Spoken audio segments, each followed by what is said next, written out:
The Republican National Convention is scoring big points with independent voters. People in Washington, D.C. can't even eat at restaurants without being intimidated by peaceful protesters. Plus, the governor of Texas weighs in on the teacher who compared police officers to the KKK. All that and more. I'm Bobby Eberle. This is a 13-minute news hour. And God bless the United States of America.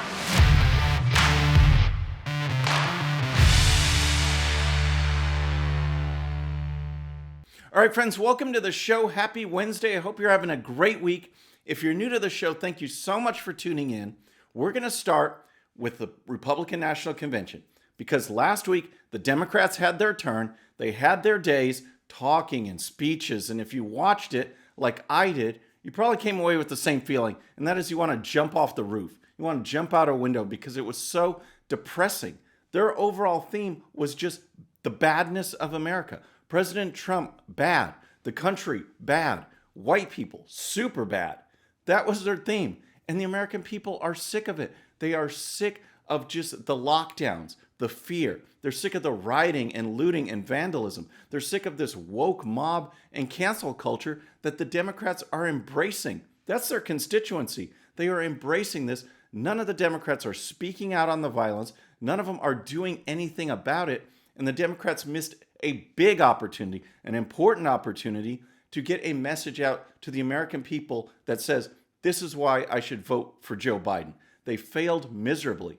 On the flip side, what we are seeing already is that the Republican National Convention is resonating with voters. They have these themes. They have promise and opportunity and greatness and heroes. Those are the themes. Themes that transcend any race. This is a country of opportunity, a better future. That's what we were looking at, and that's what we were having with President Trump until all of this broke out in 2020 with COVID-19 and all these riots in Democrat cities that they don't do anything about, and a cancel culture that is running amok. But what we are seeing from these first couple nights is that the positive message of the Republicans, one of hope, one of opportunity, one that is truly colorblind, is resonating. And here's the story.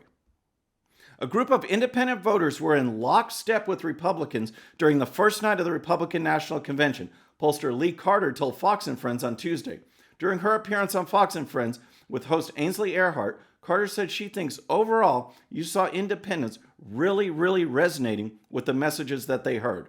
Carter acknowledged there were some blips, but said the personal stories from speakers including former United States Ambassador to the United Nations Nikki Haley, South Carolina Republican Senator Tim Scott, and former Heisman Trophy winner Hershel Walker, who was raised a Democrat and is a longtime friend of President Trump's, really resonated with the voters, and that is what is going to be remembered from Monday night. This is what is important, folks. This is what you have to keep in mind. I was just talking to a friend about this the other day, is that these conventions are not just for the party faithful. Independents, undecided people, they tune in. They watch this up. They watch the conventions. They watch the debates. And that is part of the tools, the toolkit they use to determine who they're going to vote for. So it is very important what kind of message you send out and how that message resonates with the voters. Democrats failed. Republicans are looking really good. And here's more. I think the most surprising thing that I saw Monday night is how much independents were in lockstep with Republicans, she continued. We did not see that during the DNC, the Democrat National Convention.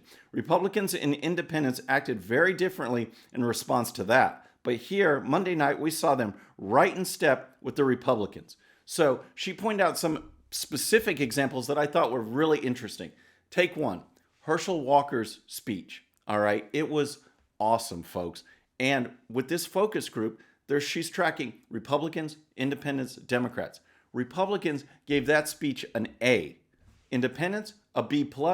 Democrats, a D. Hershel Walker's speech, they gave a D. So you saw that Republicans and independents were right there together. Another one, President Trump talking about the Postal Service, how if things go bad for the Democrats, they're going to blame the Postal Service because of their big push for mail-in voting. Now they have an excuse if things go wrong. Republicans gave that an A-.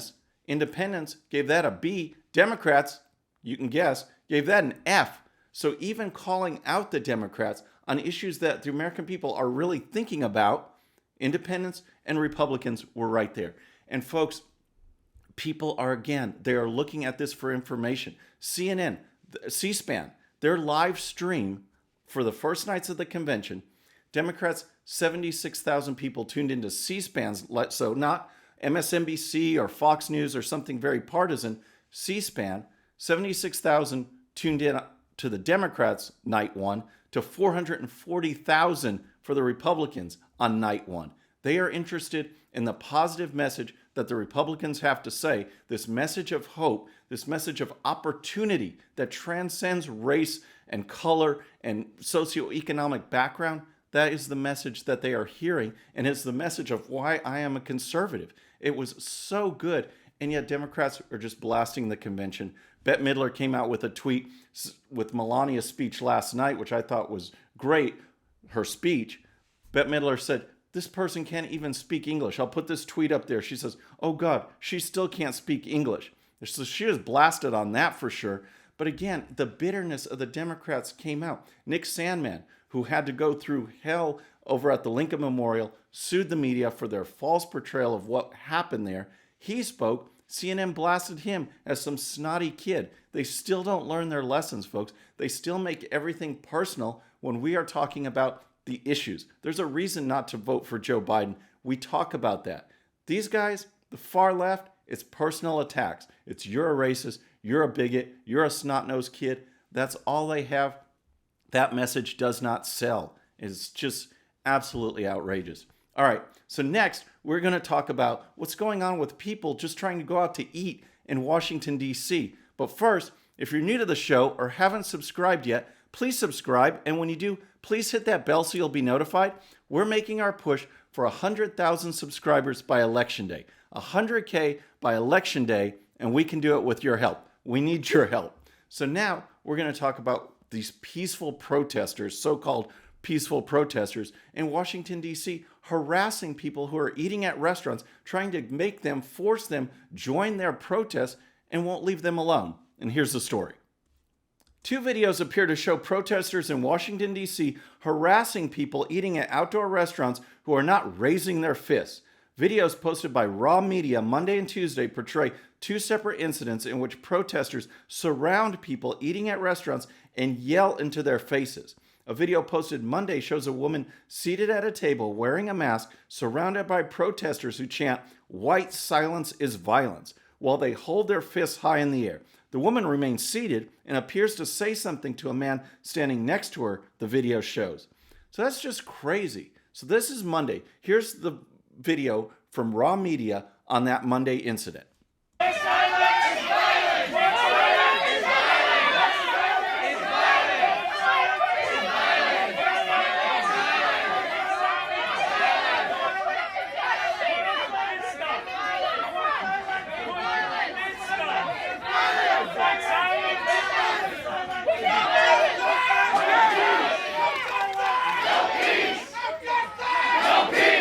All right, I'm serious, folks.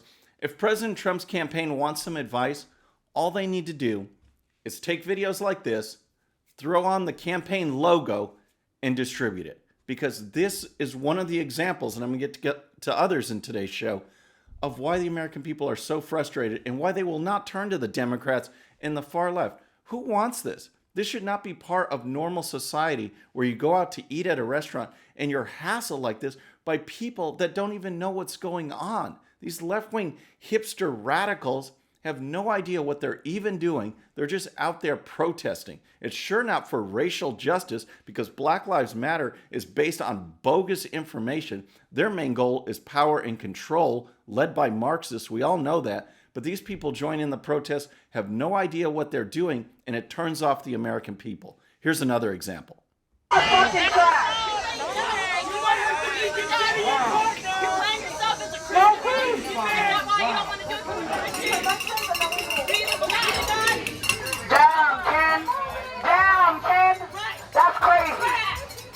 Put your mask on now, huh?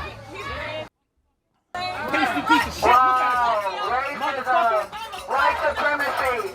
So you see, just come up with a little logo, put it on these videos, and get it out there. because people don't want to live like this. They don't want to live like this. And the Democrats have given them no reason to change to them.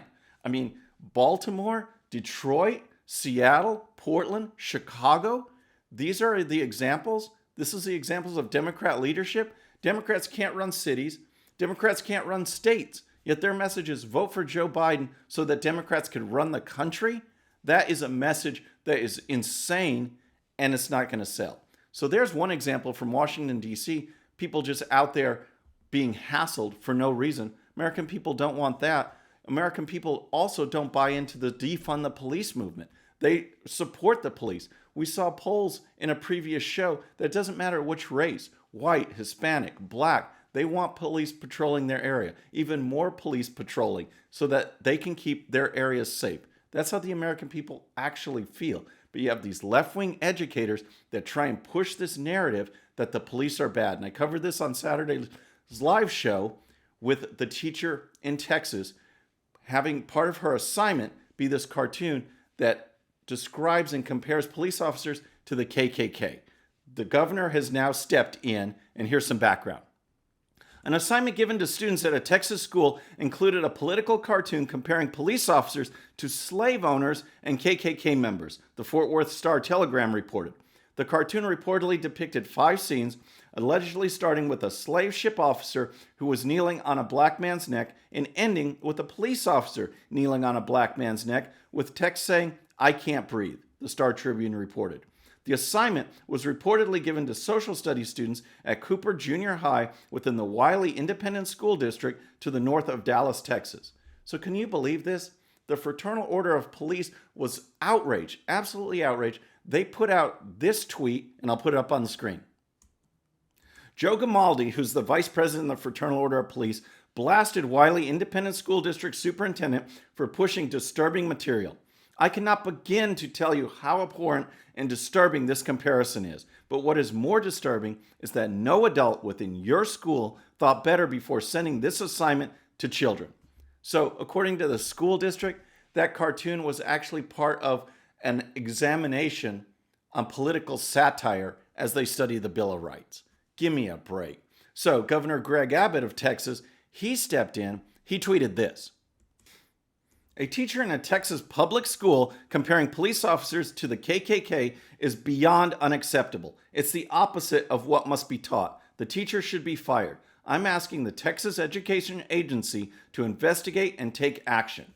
So again, I put these examples, what's going on at the restaurants in Washington, D.C., and what's going on with this left-wing teacher bashing the police, because these are two issues that the left, the Democrats, have just grabbed hold of and are associated with, and it just fails with the American people. The American people support the police. They understand the job. They understand that in any profession, there's going to be some bad folks, but that doesn't disparage the entire profession. We know that. We know the actual crime stats. That fails. Also, American people just want to live their lives. They don't want to go out to a restaurant and be hassled by the woke mob that the Democrats will not denounce. They embrace them. So these two examples, I think, just sum up things absolutely perfectly. So next, I want to move on to Hillary Clinton, because she's out there talking. She will not go away.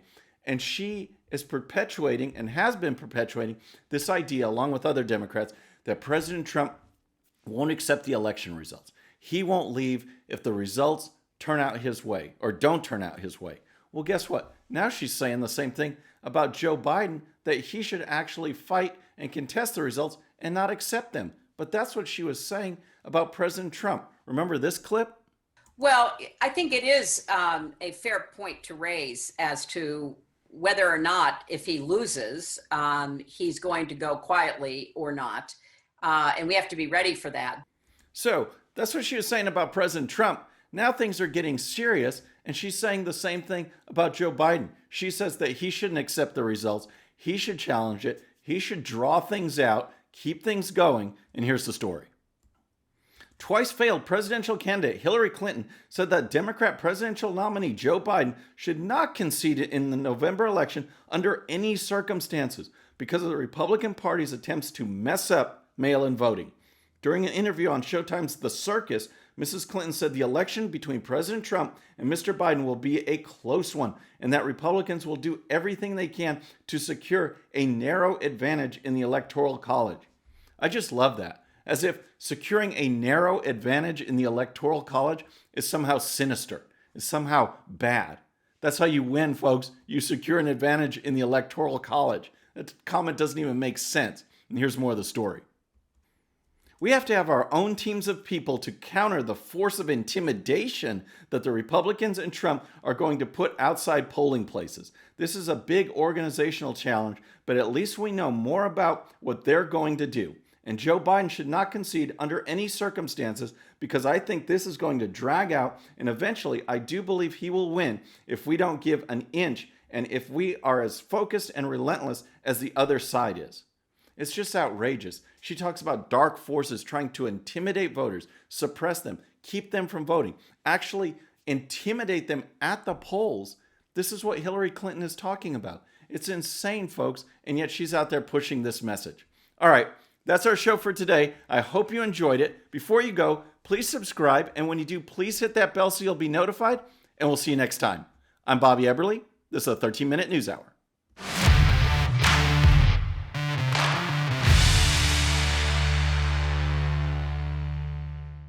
Okay, friends, thanks so much for watching. And before you go, please hit that subscribe button, hit that bell so you'll be notified.